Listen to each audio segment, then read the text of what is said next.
조선 야담관에 오신 것을 환영합니다. 구독과 좋아요 부탁드립니다. 그럼 오늘의 이야기를 시작하겠습니다.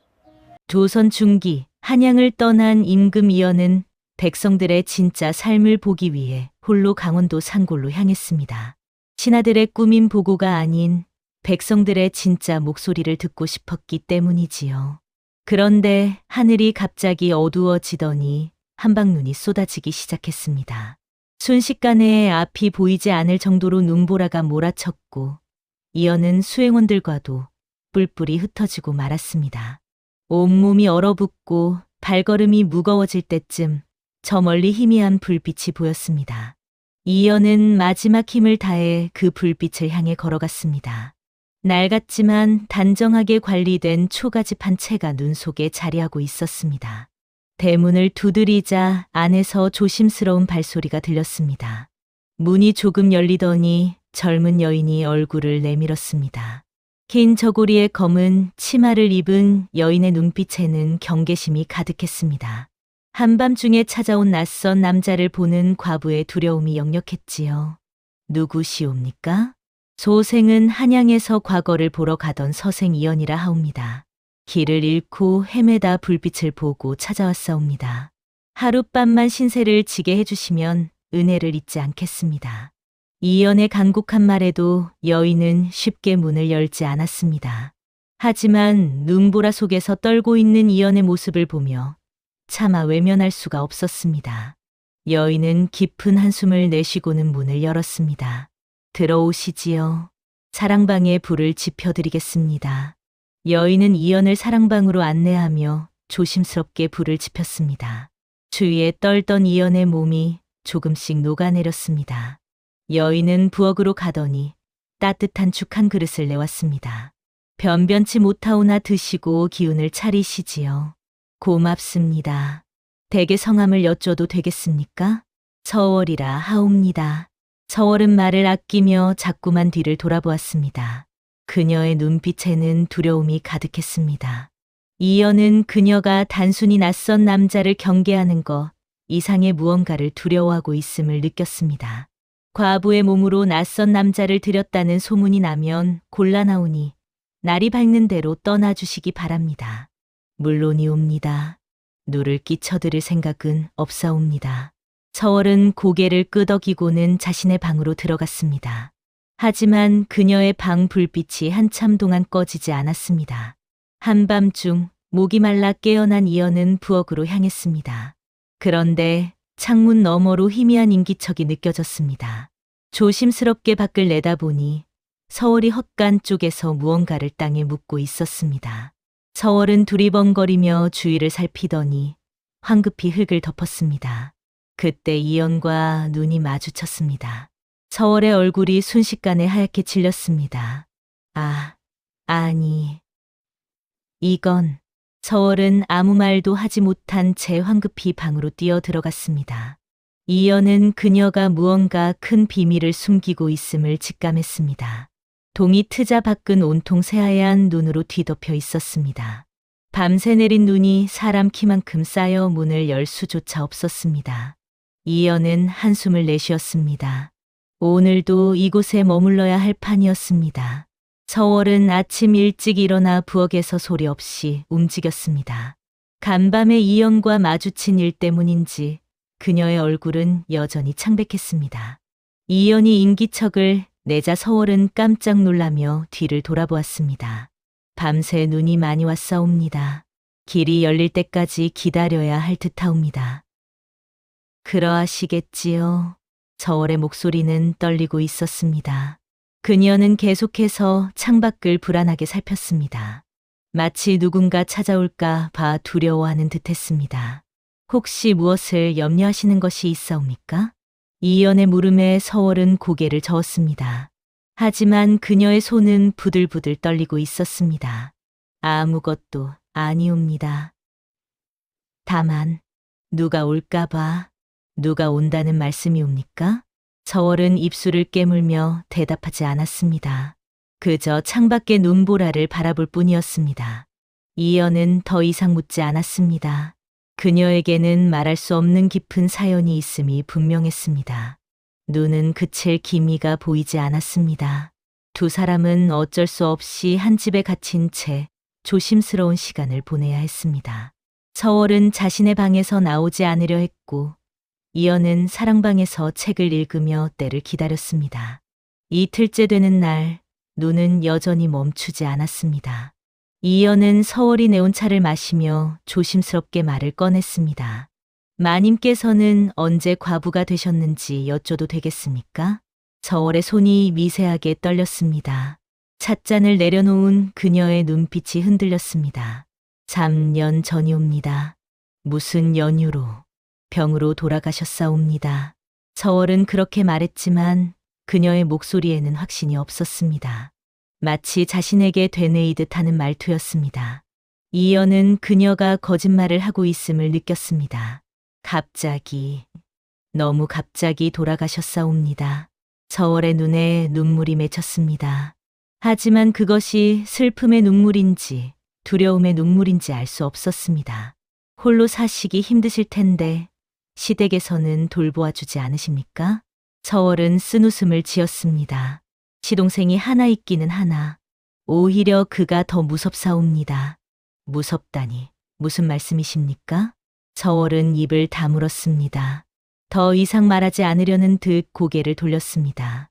이연은 그녀의 두려움이 단순한 것이 아님을 깨달았습니다. 그때 갑자기 서월이 창밖을 보더니 얼굴이 새하얗게 질렸습니다. 눈보라 속에서 누군가 이쪽으로 걸어오고 있었습니다. 서월은 벌떡 일어나 몸을 떨기 시작했습니다. 저 사람, 박진사가 오고 있사옵니다. 대문을 거칠게 두드리는 소리가 울려 퍼졌습니다. 서월의 얼굴에서 핏기가 완전히 사라졌습니다. 이연이 일어서려 하자 서월이 급히 손을 내저었습니다. 절대 나가시면 안 되옵니다. 제발. 하지만 박진사는 이미 대문을 밀고 들어오고 있었습니다. 부하셋을 거느린 박진사는 50줄의 비대한 몸집에 음험한 눈빛을 가진 자였습니다. 서월마님, 과부 댁에 웬 남정네 신발이 놓여 있소? 박진사의 목소리는 낮고 이협적이었습니다. 서월은 떨리는 목소리로 대답했습니다. 눈에 갇혀 하룻밤 묵어가시는 나그네일 뿐이옵니다. 허허, 나그네라. 과부가 남자를 들였으니 이는 중대한 문제요. 마을 사람들이 다 알게 되면 마님은 이 동네에 더 이상 발붙이지 못할 것이오. 박진사는 음흉한 웃음을 지으며 사랑방 문을 열었습니다. 이연이 의연하게 앉아 있는 모습을 보고는 잠시 멈칫했습니다. 이연의 눈빛과 기품이 범상치 않았기 때문입니다. 누구시오? 소생은 한양에서 과거 보러 가던 서생 이연이라 하옵니다. 폭설로 길을 잃고 하룻밤 신세를 지게 된 것뿐이옵니다. 박진사는 의심스러운 눈으로 이연을 위아래로 훑어보았습니다. 하지만 이연의 당당한 태도에 쉽게 함부로 대하지 못했습니다. 서생이라 과거에 급제하시거든 이 상골까지 소식 전해주시오. 축하해드려야지. 박진사는 빙긋 웃으며 서월을 돌아보았습니다. 그의 눈빛에는 노골적인 욕망과 위협이 담겨 있었습니다. 서월마님, 그날 밤 일을 아직도 기억하시오? 서월의 몸이 미세하게 떨렸습니다. 그녀는 고개를 숙인 채 아무 대답도 하지 못했습니다. 박진사는 만족스러운 듯 고개를 끄덕였습니다. 이 집과 땅 문제는 아직 해결되지 않았소. 조만간 다시 찾아오겠소. 그때는 좋은 답을 듣기를 바라오. 박진사는 이연을 한 번 더 훑어보고는 부하들을 데리고 나갔습니다. 대문이 닫히자 서월은 그대로 주저앉아 버렸습니다. 온몸을 부들부들 떨고 있었습니다. 이연이 다가가 그녀를 부축했습니다. 서월의 얼굴은 눈물로 범벅이 되어 있었습니다. 마님, 무슨 일이십니까? 그날 밤이라 함은 저 사람이 제 남편을 죽였사옵니다. 서월의 입에서 나온 말에 이연은 충격을 받았습니다. 서월은 흐느끼며 말을 이었습니다. 3년 전 그날 밤, 박진사가 남편에게 빈문서에 도장을 찍으라 강요했사옵니다. 남편이 거부하자 그 자가 서월은 더 이상 말을 잇지 못하고 울음을 터뜨렸습니다. 이연은 분노로 주먹을 불끈 쥐었습니다. 서월은 눈물을 닦으며 떨리는 목소리로 그날 밤의 이야기를 이어갔습니다. 남편과 박진사가 다투는 소리에 놀라 방에서 나왔사옵니다. 그런데 박진사가 남편을 밀쳤고 남편은 모서리에 머리를 부딪혀 그 자리에서 서월의 목소리가 끊겼습니다. 이연은 조용히 그녀의 말을 기다렸습니다. 박진사는 저를 보더니 으름장을 놓았사옵니다. 만약관에 알리면 오히려 제가 남편을 죽인 것으로 꾸미겠다고. 박진사는 고을 사또와 친분이 두터워 누구도 믿어주지 않을 것이라 하였사옵니다. 그래서 3년간 그 비밀을 혼자 안고 사셨단 말씀이십니까? 서월이 고개를 끄덕였습니다. 이연의 가슴 속에서 분노가 치밀어 올랐습니다. 한 여인이 얼마나 두려웠을지, 얼마나 외로웠을지 짐작이 되었습니다. 그 후로 박진사는 계속 이 집과 땅을 넘기라 협박해왔사옵니다. 거부하면 그날 밤 일을 소문내겠다고. 저는 매일 밤 악몽에 시달리며 살아왔사옵니다. 이연은 서월의 손을 꼭 잡았습니다. 마님, 더 이상 두려워하지 마시옵소서. 제가 반드시 도와드리겠사옵니다. 서월은 이연을 바라보았습니다. 그의 눈빛에는 진심이 담겨 있었습니다. 이연은 서월에게 간밤에 헛간에서 무언가를 묻는 것을 보았다고 조심스럽게 말했습니다. 서월은 잠시 망설이다가 결심한 듯 고개를 끄덕였습니다. 따라오시지요. 두 사람은 헛간으로 향했습니다. 서월은 구석진 곳에 흙을 파내기 시작했습니다. 얼마 지나지 않아 기름종이에 싼 꾸러미가 나왔습니다. 이것이 무엇이옵니까? 남편이 박진사와 주고받은 문서들이옵니다. 그리고 그날 밤 남편이 입었던 옷이옵니다. 서월이 조심스럽게 꾸러미를 풀자 피 묻은 옷과 여러 문서가 나왔습니다. 이연은 문서들을 하나하나 살펴보았습니다. 박진사가 여러 사람에게 돈을 빌려주고 터무니없는 이자를 요구한 내역이 적혀 있었습니다. 이것은 중요한 증거옵니다. 왜 진작관에 알리지 않으셨습니까? 박진사가 관과 결탁되어 있다 하지 않았사옵니까? 누구를 믿을 수 있겠사옵니까? 서월의 말이 맞았습니다. 지방 관리들의 부정부패는 심각했고 박진사 같은 자들이 관과 손잡고 백성을 수탈하는 일이 비일비재했습니다. 하오나 이 증거는 잘 보관해 두시옵소서. 언젠가 반드시 쓸 날이 올 것이옵니다. 이연은 마음속으로 결심했습니다. 한양으로 돌아가면 반드시 이 일을 바로잡겠다고. 밤이 깊어갈 무렵 갑자기 대문을 두드리는 소리가 요란하게 울렸습니다. 서월이 화들짝 놀라 일어났습니다.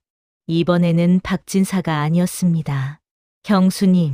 형수님 계시오? 젊은 남자의 목소리였습니다. 서월의 얼굴이 더욱 창백해졌습니다. 시동생 한석이옵니다. 서월이 떨리는 손으로 문을 열자 술 냄새를 풍기는 젊은 남자가 비틀거리며 들어왔습니다. 한석은 서월을 보더니 환한 웃음을 지었습니다. 하지만 그 웃음은 어딘가 섬뜩했습니다. 형수님, 보고 싶었소. 눈이 이렇게 많이 왔는데 혹시 불편한 일은? 한석의 시선이 사랑방에 있는 이연에게 닿았습니다. 그의 얼굴이 순식간에 일그러졌습니다. 저 자는 누구요? 형수님 집에 웬 남정네가 있소? 눈에 갇혀 하룻밤 묵어가시는 나그네일 뿐이니. 나그네? 과부댁의 남자가 묵는다고? 한석은 비틀거리며 이연에게 다가왔습니다. 술에 취한 그의 눈빛은 위험했습니다. 당장 나가시오. 형수님은 내가 지킨다. 나 말고는 아무도 형수님 곁에 있을 수 없소. 한석의 목소리에는 광기가 서려 있었습니다. 이연은 조용히 자리에서 일어났습니다. 한석은 허리춤에서 칼을 빼들며 이연을 향해 비틀거렸습니다. 서월이 황급히 그의 팔을 붙잡았습니다. 도련님, 제발 그러지 마시옵소서. 그저 폭설에 갇힌 나그네일 뿐이옵니다. 형수님은 비켜서시오. 이 자를 그냥 둘 수 없소. 한석이 서월의 팔을 거칠게 뿌리쳤습니다.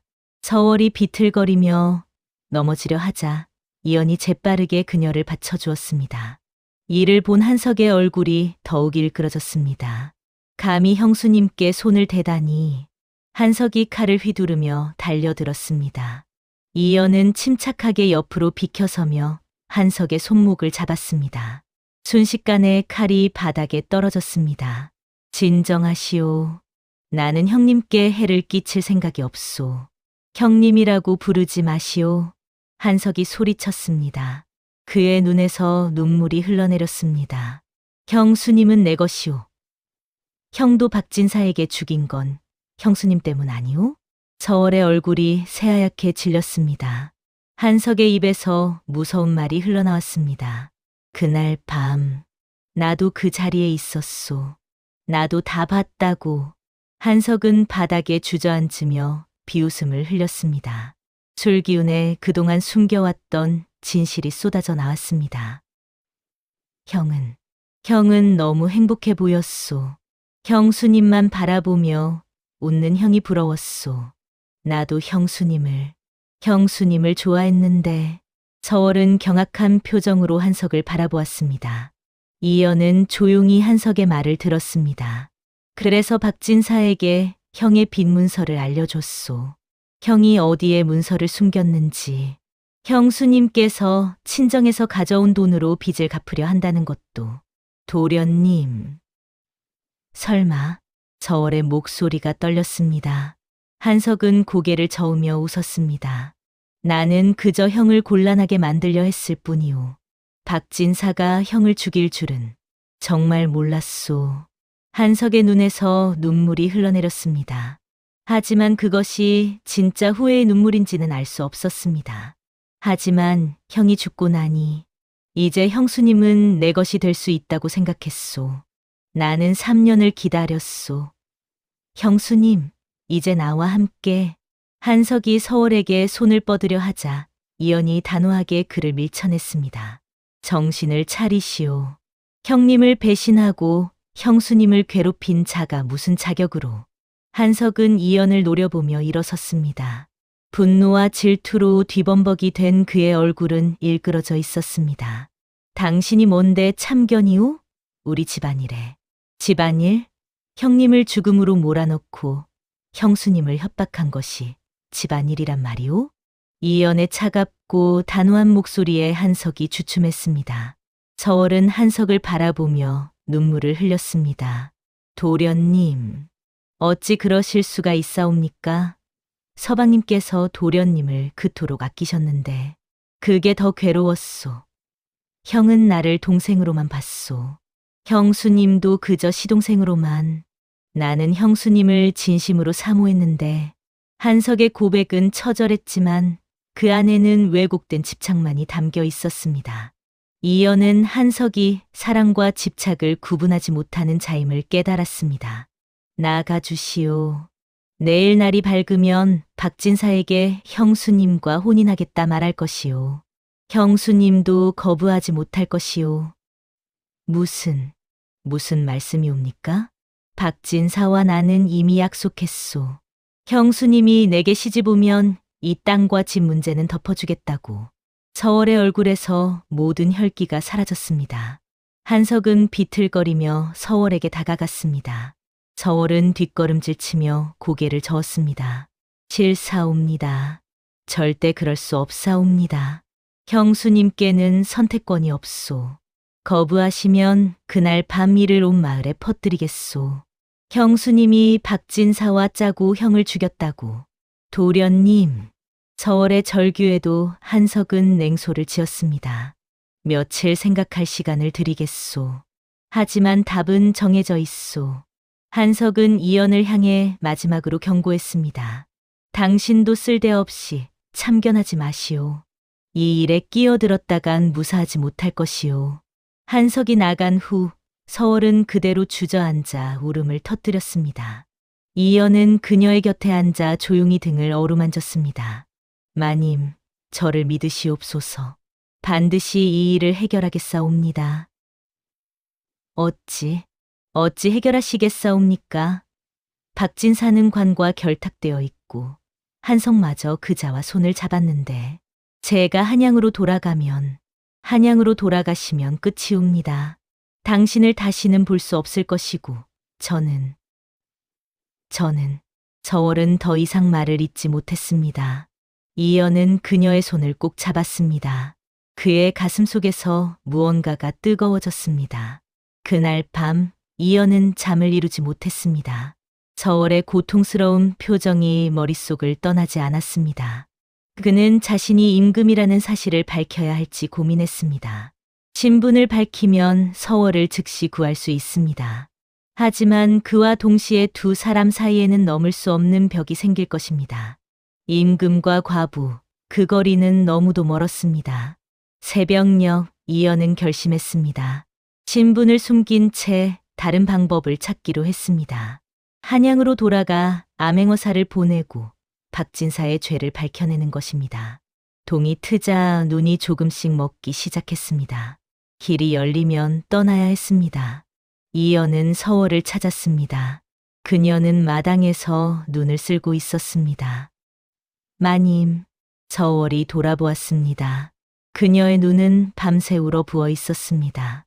소생이 한양으로 돌아가면 반드시 도움을 보내겠사옵니다. 한 달만 버텨주시옵소서. 어찌 믿을 수 있사옵니까? 당신이 누구신지도 모르는데.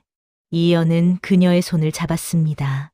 서월은 놀라 손을 빼려 했지만 이연은 놓지 않았습니다.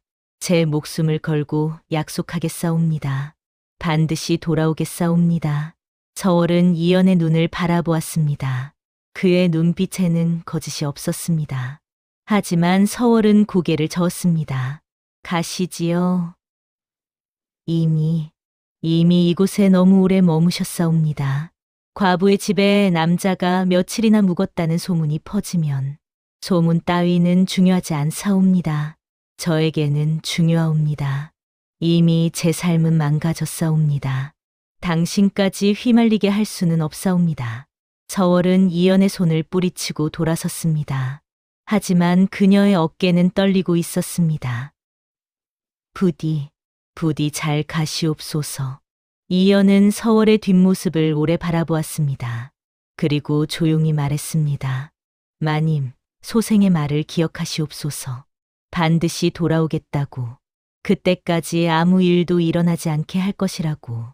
이연은 돌아서서 대문을 나섰습니다. 눈 덮인 산길을 걸어가는 그의 뒷모습을 서월은 눈물로 바라보았습니다. 다시는 뵐 수 없겠지요. 서월의 중얼거림이 차가운 바람에 흩어졌습니다. 하지만 이연은 마음속으로 다짐했습니다. 한양으로 돌아가는 즉시 이 일을 해결하겠다고. 서월을 반드시 구하겠다고. 한양으로 돌아온 이연은 즉시 신하들을 불러 모았습니다. 강원도 지역의 부정부패에 대한 조사를 명했습니다. 신하들은 임금의 단호한 명령에 놀랐습니다. 강원도 일대의 토호들이 백성을 수탈하고 있다는 소문이 있소. 암행어사를 급히 파견하되 특히 박진사라는 자를 중점적으로 조사하시오. 전하, 박진사는 고을 사또와 친분이 두텁다 하옵니다. 그렇다면 사또까지 함께 조사하시오. 부패한 관리는 용서할 수 없소. 이연의 목소리는 냉랭했습니다. 신하들은 임금의 분노를 느끼고 황급히 명을 받들었습니다. 며칠 후 암행어사 김상궁이 돌아와 보고했습니다. 박진사의 죄상은 이연이 예상했던 것보다 훨씬 심각했습니다. 전하, 박진사는 지난 10년간 수십 명의 과부와 고아들의 재산을 빼앗았사옵니다. 살인 교사도 서너 건이나 되옵니다. 이연의 주먹이 불끈 쥐어졌습니다. 증거는 확보했는가? 예, 전하. 다만 한 가지 문제가 있사옵니다. 박진사가 누군가의 비호를 받고 있는 듯하옵니다. 관에서 은밀히 증거를 숨기려 하였사옵니다. 그렇다면 내가 직접 가겠소. 이연의 결정에 신하들이 놀랐습니다. 신하들은 임금의 직접 행차를 만류했습니다. 하지만 이연의 결심은 확고했습니다. 백성이 고통받는데 임금이 궁에만 앉아 있을 수는 없소. 내일 즉시 출발하겠소. 그날 밤 이연은 서월을 떠올렸습니다. 한 달이 다 되어갔습니다. 그녀는 무사한지 한석과 박진사가 더 이상 괴롭히지는 않았는지 걱정이 앞섰습니다. 한편 서월은 점점 더 큰 압박에 시달리고 있었습니다. 한석은 거의 매일 찾아와 혼인을 강요했고 박진사는 집과 땅 문서를 내놓으라 협박했습니다. 형수님, 이제 시간이 다 됐소. 내일 혼례를 치르겠소. 한석의 말에 서월은 고개를 저었습니다. 안 되옵니다. 절대 그럴 수 없사옵니다. 그렇다면 박진사에게 이 집을 넘기시겠소. 형수님께서는 거리로 쫓겨나실 것이오. 서월은 벼랑 끝에 몰렸습니다. 이연이 약속한 한 달이 거의 다 되었지만 아무 소식도 없었습니다. 그녀는 점점 희망을 잃어갔습니다. 하루만 더 시간을 주시옵소서. 한석은 비웃으며 고개를 끄덕였습니다. 좋소. 마지막 하루를 드리겠소. 내일 해가 지기 전에 답을 주시오. 다음 날 새벽, 서월은 남편의 제단 앞에 앉았습니다. 촛불을 켜고 눈물로 절을 올렸습니다. 서방님, 용서하시옵소서. 제가 서방님을 지키지 못했사옵니다. 이제 더 이상 버틸 힘이 없사옵니다. 그녀는 품속에서 작은 칼을 꺼냈습니다. 한석에게 시집 가느니 차라리 죽음을 택하려는 것이었습니다. 떨리는 손으로 칼을 목에 대려는 순간 밖에서 요란한 소리가 들렸습니다. 관군이다. 박진사를 잡아라.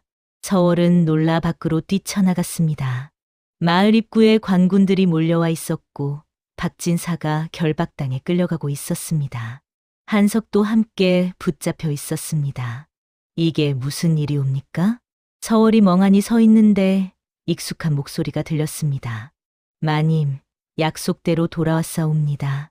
서월이 돌아보니 이연이 서 있었습니다. 하지만 그의 옆에는 화려한 옷을 입은 관리들이 도열해 있었고 모두가 이연에게 고개를 숙이고 있었습니다. 김상궁이 나서며 박진사에게 죄목을 낭독했습니다. 박진사, 너는 10여 년간 백성을 수탈하고 살인을 저질렀으니 서월은 그제야 이연이 단순한 서생이 아니었음을 깨달았습니다. 박진사가 발악하며 소리쳤습니다. 나는 억울하오. 고을 사또께서도 아시는 일이오. 김상궁이 차갑게 대답했습니다. 사또 역시 이미 잡혀갔느니라. 너희들의 부정부패는 모두 밝혀졌다. 한석도 무릎을 꿇고 애원했습니다. 형수님, 저를 살려주시옵소서. 제가 미쳤었사옵니다. 하지만 서월은 그들을 보지 않았습니다. 다만 이연만을 바라볼 뿐이었습니다. 이연이 천천히 그녀에게 다가왔습니다. 관리들이 모두 무릎을 꿇었습니다. 김상궁이 조용히 말했습니다. 전하, 백성이 보고 있사옵니다. 전하, 그 한마디에 서월의 다리에 힘이 풀렸습니다. 임금, 이연은 임금이었습니다. 서월은 황급히 무릎을 꿇으려 했지만 이연이 재빠르게 그녀를 붙잡았습니다. 그러지 마시옵소서. 전하, 소녀가 어찌... 서월의 목소리는 떨렸습니다. 임금 앞에서 함부로 말을 섞었던 자신이, 임금의 손을 잡았던 자신이 너무도 부끄러웠습니다. 마님, 소인은 이연이옵니다. 복설 속에서 마님께 신세를 진 그 사람이옵니다. 이연의 목소리는 부드러웠습니다. 주변 사람들이 숨을 죽이고 두 사람을 바라보았습니다. 이연은 서월의 손을 잡고 조용히 말했습니다. 복설 속에서 마님을 만난 것은 하늘이 내린 인연이었사옵니다. 마님의 용기와 지혜를 3년간 혼자 버텨온 강인함을 보았사옵니다. 전하, 소녀는 천한 과부의 몸이옵니다. 어찌 감히... 천하다니요. 마님은 가장 용감한 분이옵니다. 남편의 원수를 갚기 위해 3년을 기다렸고 죽음의 위협 속에서도 굴하지 않았사옵니다. 주변의 백성들이 수군거렸습니다. 임금이 한 과부를 이토록 극진히 대하다니 전례 없는 일이었습니다. 소인은, 아니, 과인은 임금이기 전에 한 사람이옵니다. 마님을 지키고 싶사옵니다. 서월의 눈에서 눈물이 흘러내렸습니다. 이연은 그녀의 눈물을 닦아주었습니다. 마님, 과인과 함께 한양으로 가주시겠사옵니까? 신하들이 술렁였습니다. 하지만 이연의 결심은 확고했습니다. 전하, 이는 과인의 뜻이오. 서월마님은 과인이 본 가장 훌륭한 분이시오. 그 용기와 지혜가 이 나라에 필요하오. 서월은 떨리는 손으로 이연의 손을 잡았습니다. 그날의 폭설이 운명을 바꿔놓았습니다. 한 번의 하룻밤이 두 사람의 삶을 완전히 바꿔놓은 것입니다. 여러분, 이렇게 폭설 속에서 시작된 운명의 이야기를 들려드렸습니다. 한 사람의 용기가 어떻게 세상을 바꿀 수 있는지, 진실이 어떻게 승리하는지 보셨지요? 서월마님은 결국 이연 임금과 함께 한양으로 향했고 두 사람은 신분의 벽을 넘어 함께했다고 전해집니다. 박진사와 한석은 그들의 죄값을 치렀고 그 마을에는 다시 평화가 찾아왔습니다. 이 이야기가 재미있으셨다면 좋아요와 구독 부탁드립니다. 다음에도 더 흥미로운 조선시대 이야기로 찾아뵙겠습니다.